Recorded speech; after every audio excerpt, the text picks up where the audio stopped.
काश मेरी बीवी भी पड़ोसन की बीवी की तरह सुग्गर और सलीकामंद होती।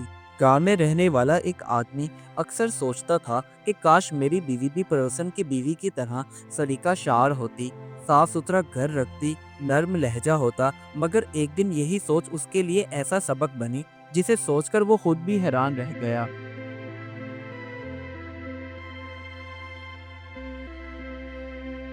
गांव का एक छोटा सा बना हुआ मिट्टी का घर, जिसके अंदर बर्तन इधर उधर बिखरे पड़े थे, कपड़े धोने वाले रखे हुए थे, और जमीला दिन भर काम में लगी रहती, मगर सलीका कहीं नजर नहीं आता था। कलीम, जो जमीला का शोहर था, उसे अपनी बीवी की हमेशा यही बात हर वक्त खोलती रहती, और वो दिल ही दिल में सोचता, क्यों हमारे घर में चीज़ें इधर उधर बिखरी पड़ी रहती हैं, क्यों वो सिमटी नहीं होती। और इसी वजह से वो आहिस्ता आहिस्ता अपनी बीवी को कसूरवार ठहराने लगा। कलीम और जमीला की पड़ोसन रिदा, जो बिल्कुल उनके सामने वाले घर में रहती थी, उसके घर में सब कुछ सलीके से रखा हुआ था, चमकता हुआ सहन था, और तरतीब से सारा सामान रखा हुआ था। कलीम जब भी अपने घर चारपाई पर बैठा इधर उधर बिखरी हुई चीजें देखता, तो मुवाजना करने लग जाता कि साथ वाले पड़ोसी की बीवी कितनी सुगर और सलीका शार है, और एक मेरी बीवी है जो काम करे भी तो लगता है कि उसने कोई काम ही नहीं किया। और जमीला बेचारी सारा सारा दिन कामों में उलझी रहती, बच्चों को संभालती, घर को देखती, और कामों में उलझी रहती। उसे वक्त ही नहीं मिलता था कि हर चीज को करीने से रख सके। घर में बिखरे हुए सामान की वजह से कलीम अपने घर में वक्त गुजारने की बजाय दोस्तों के पास चला जाता, और वहां जाकर भी वो अपनी बीवी के ही गिले करता कि मेरी बीवी सलीकामंद नहीं है, वैसे तो काम करती है, मगर समझ नहीं आती कि क्या करती है और कैसे दिन गुजारती है।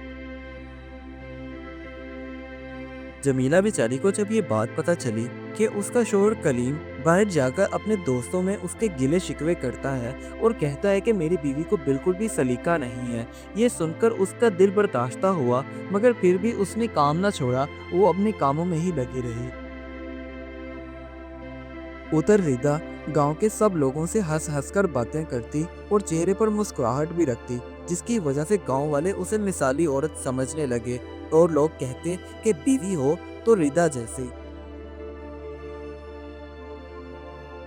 एक दिन कलीम शाम के वक्त अपने काम से वापस आ रहा था, तो रास्ते में उसने रिदा को अपनी सहेली से बातें करते हुए सुना, जिसमें वो कह रही थी कि भाई मेरी तो बस हो चुकी है, मैं दिखावा कर करके थक गई हूँ, मुझसे नहीं होते ये घर के सारे काम कि हर वक्त मेरा सहन चमके और हर चीज में सलीके से रखूं। मैं थक गई हूँ, रात को जब सोने के लिए जाती हूँ तो बदन थकन के मारे टूट रहा होता है। बस भी बस, अब नहीं।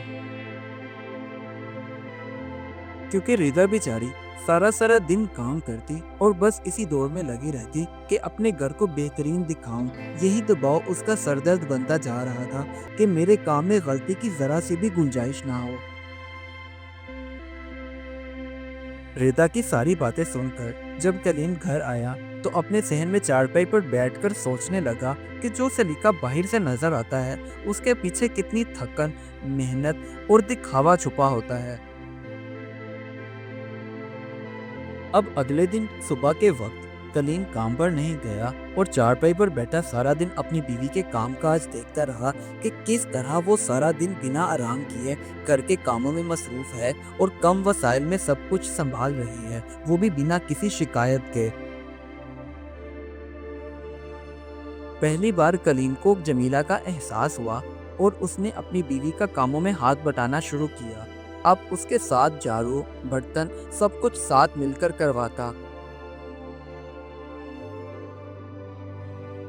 शोहर में ये बदलाव देखकर जमीला हैरान तो थी, मगर दिल ही दिल में खुश भी थी कि आखिरकार मेरे शोहर को एहसास हो ही गया, और अब वो कम से कम मुझे ये तो नहीं कहेगा कि तुम सारा सारा दिन करती ही क्या हो।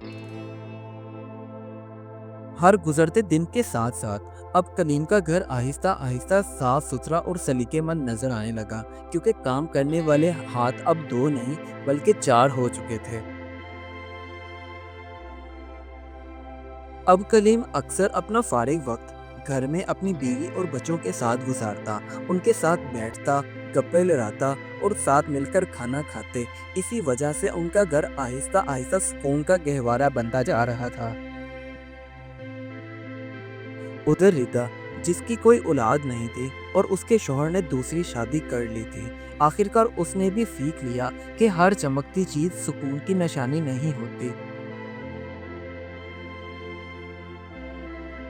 اب کلیم اور جمیلہ کے گھر محبت اور سمجھ دونوں آ گئے تھے، اور یہی اصل سلیقہ تھا جو کلیم ہمیشہ سے اپنے گھر میں چاہتا تھا۔ اس کہانی سے ہمیں یہ سبق ملتا ہے، سلیقہ صرف صفائی کا نام نہیں، یہ ایک دوسرے کو سمجھنے سے آتا ہے، کیونکہ موازنہ رشتوں کو توڑ دیتا ہے، جبکہ ساتھ دینا زندگی کو خوبصورت بنا دیتا ہے۔